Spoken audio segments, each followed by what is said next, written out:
NBA in 1992 and was the league's tallest player for 3 years. He was the big difference in the middle for Sunkist. He proves that nice guys do finish first. From Palibhasa Lalaki and the Sunkist Orange Juicers, Yaya Bonal Balingit.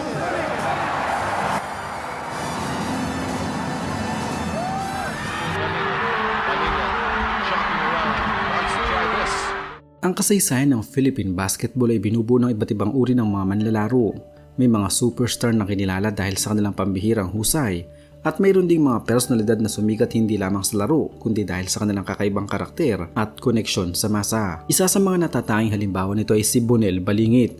Sa kanyang pangalan pa lamang ay may kasamang alaala ng saya, aliw at kakaibang presensya sa loob at labas ng basketball court. Ang kanyang buhay hindi lamang kwento ng isang atleta, kundi isang salaysay ng pag-angat mula sa simpleng pinagmulan, pagharap sa pagbabago at paghahanap ng bagong layunin matapos ang kasikatan. Durandes, Bonel Balingit versus Dennis Espino. Kita mo naman yung mga galaw na yan, ha? Si Bonel Balingit ay sinilang sa Pilipinas at lumaki sa isang simpleng kapaligiran na malayo sa marangyang pamumuhay. Ang kanyang kabataan ay hindi naiba sa maraming Pilipino na kailangang magsumikap upang matustusan ang pang-araw-araw na pangangailangan. Hindi siya produkto ng mayamang pamilya o kilalang institusyon. Sa halip, siya ay bunga ng determinasyon at likas na talento. Sa murang edad pa lamang ay kapansin-pansin ang kanyang tangkad at pangangatawan. Ang kanyang pisikal na katangin ang naging unang hakbang upang siya ay mapansin sa larangan ng basketball.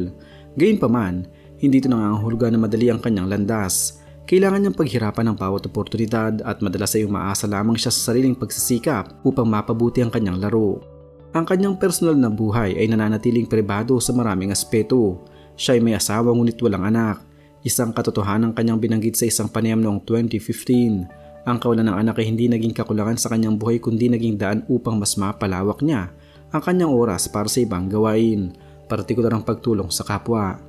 Ang pagpasok ni Bonel Balingit sa mundo ng basketball ay hindi dumaan sa tradisyonal na ruta ng collegiate leagues o elite training programs.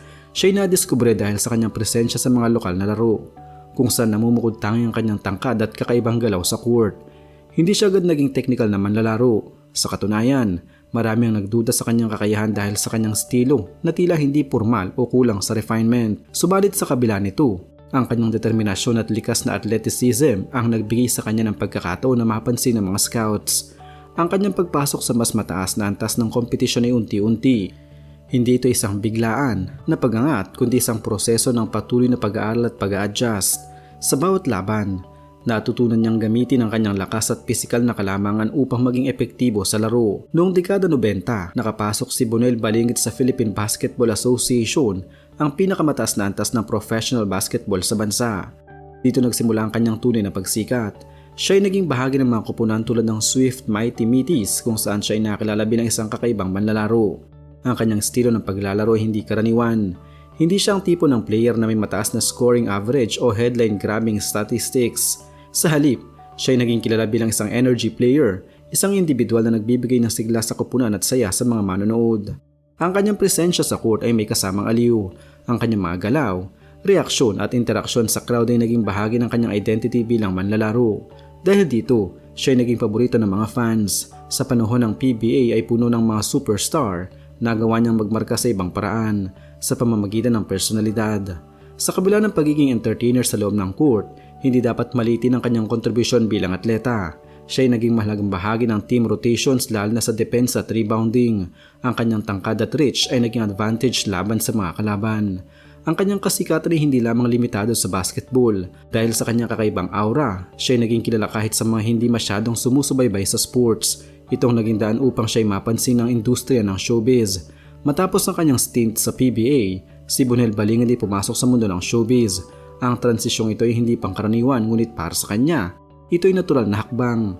Ang kanyang personalidad at kakayahang magpatawa ay naging puhunan niya sa industriya ng aliwan. Siya ay lumabas sa iba't ibang comedy films sa television programs. Sa mga proyektong ito, siya ay madalas gumanap bilang comic relief, isang karakter na nagbibigay saya at nagpapagaan na eksena. Ang kanyang natural na timing at kakaibang itsura ay naging dahilan upang siya ay maging makilala ng audience. Ang kanyang mga pelikula ay naging patok sa masa at kahit matapos ang maraming taon, patuloy pa rin ito ay pinapalabas sa telebisyon. Dahil dito, Ang bagong henerasyon ay mas nakakakilala sa kanya bilang komedyante kaysa bilang dating basketball player.